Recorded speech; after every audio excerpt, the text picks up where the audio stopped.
안녕하십니까. 서울특별시의회 제296회 임시회 폐회 중 기획경제위원회 의정활동 소식입니다. 서울사랑 상품권으로 배달 주문이 가능해집니다. 소비자와 소상공인 모두를 위한 주문 배달 서비스 제로배달 유니온을 통하면 서울사랑 상품권을 이용해서 온라인으로도 배달 주문이 가능해지는 건데요. 소비자들에게는 할인된 가격으로, 소상공인에게는 저렴한 배달 수수료를 이용하는 기회로 자리매김하기를 기대하면서 제296회 서울특별시의회 임시회 폐회 중 기획경제위원회 의정활동 소식 지금부터 시작하겠습니다. 기획경제위원회가 제296회 임시회 폐회 중 소관부서에 대한 각종 현안을 처리했습니다.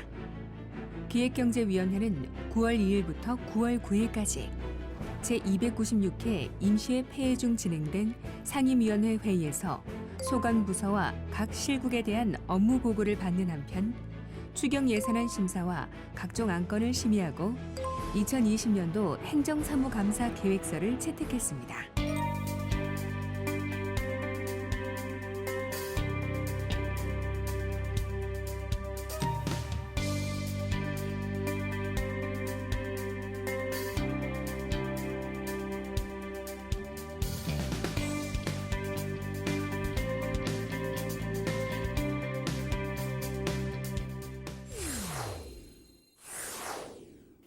기획경제위원회가 남북협력추진단에 대해 장기적이고 실효성 있는 사업 추진을 주문했습니다.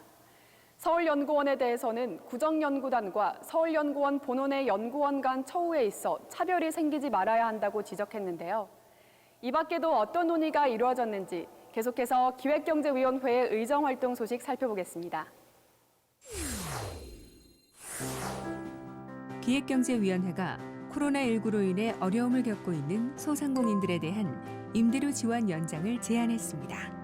기획경제위원회는 9월 7일 열린 2020년도 제4회 기획조정실 소관 추가경정 예산안 예비심사에서 지난 3월부터 진행된 소상공인과 영세사업자에 대한 임대료 지원이 8월로 종료된다는 점을 들며 코로나19로 인한 매출 감소가 눈에 띄는 만큼 사업을 연장할 수 있는 방안을 마련해달라고 당부했습니다. 2.5 단계에 이르러서 거의 장사나 아니면 가게문 거의 닫아야 되는 그런 지금 지경에 와 있었잖아요.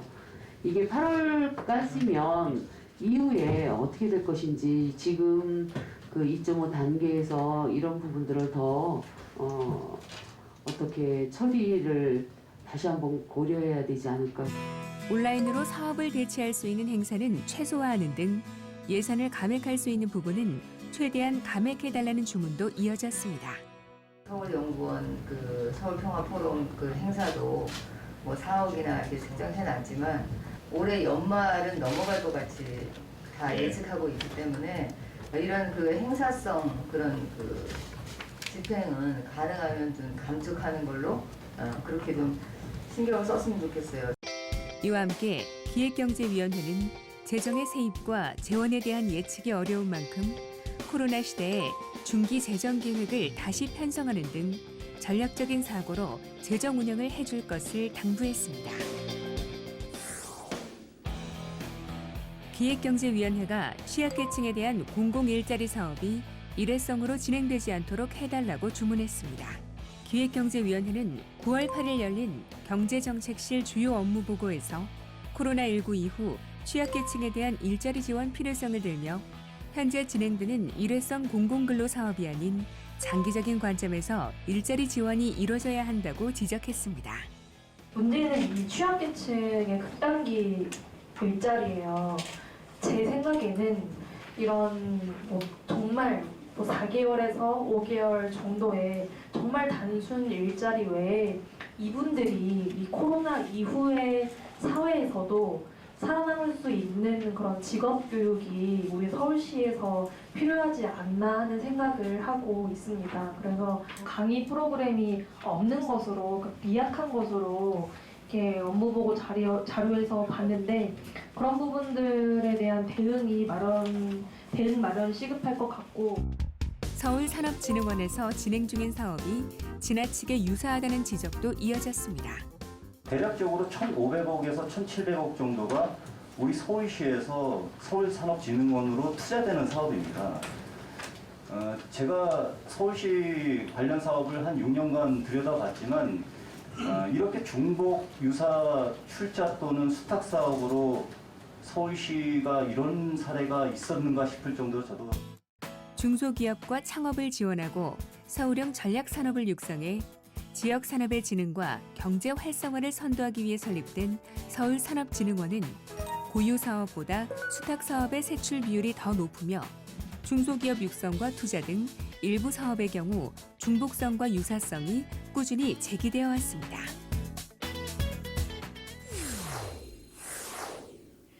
이제는 평생 직장이라는 개념이 사라지면서 중장년은 물론 청년들은 투잡을 시작으로 인생 이모작을 위한 창업을 준비하고 있습니다. 하지만 창업을 위한 환경은 아직 미흡하기만 한데요. 창업 기업을 위한 지원 프로그램을 운영하는 기관이 절실합니다. 그 중심에 서울 창업성장센터가 있습니다. 시민 리포터가 자세한 내용 알아봤습니다. 함께 보시죠.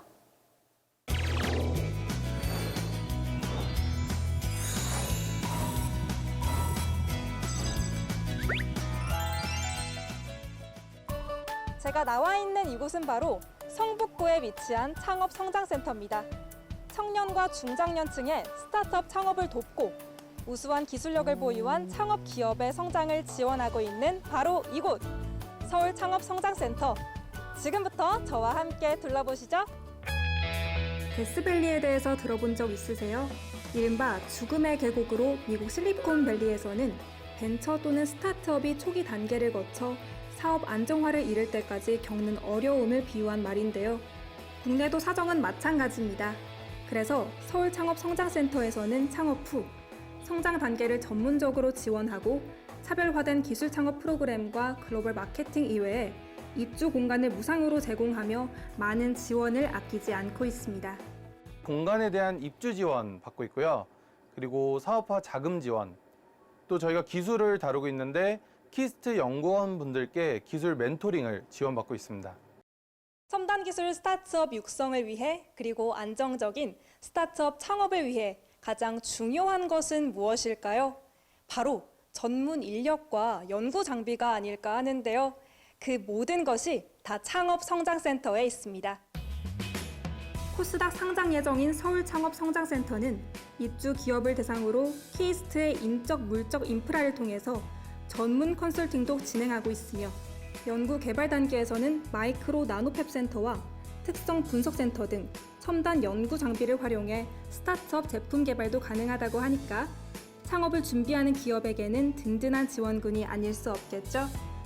서울창업성장센터는 서울특별시 행정사무의 민간 위탁에 관한 조례 제4조 및 제6조에 의해 민간 위탁으로 운영 중인 시설로 2020년 12월 31일자로 위탁기간이 만료되고 위탁 유형이 사무형에서 시설형으로 변경될 예정인데요.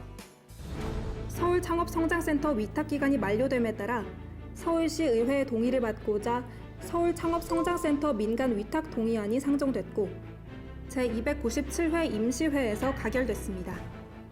이번 임시회에서 동의안이 가결됨에 따라 서울창업성장센터는 창업 도약 단계에 있는 기업들에게 보다 더 높은 차원의 체계적인 지원으로 품격 있는 창업 성장의 통로가 될 것입니다.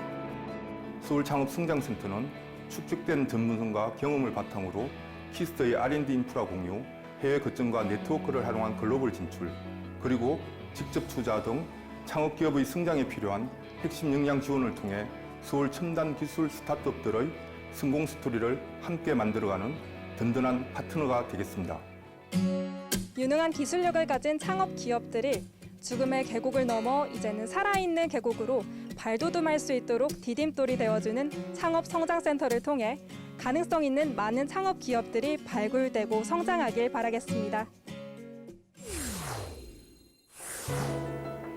외국인 명예시민 선정에 있어 서울시의회의 역할이 강화됩니다.